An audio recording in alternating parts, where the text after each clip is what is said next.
بسم اللہ الرحمن الرحیم۔ السلام علیکم ورحمۃ اللہ وبرکاتہ۔ حضرت علی رضی اللہ تعالی عنہ نے فرمایا، جنت ایسے لوگوں کا ٹھکانہ ہے جو مومن اور محسن ہیں۔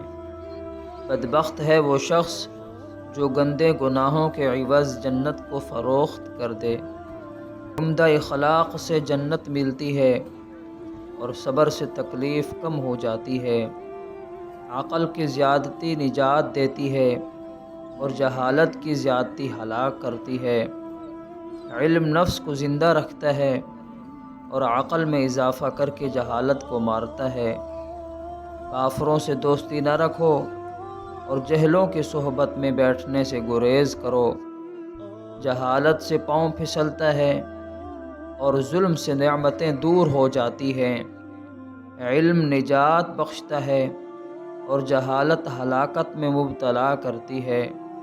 زیادہ مذاق کرنے سے آدمی کی عزت چلی جاتی ہے اور لوگوں سے دشمنی پیدا ہو جاتی ہے۔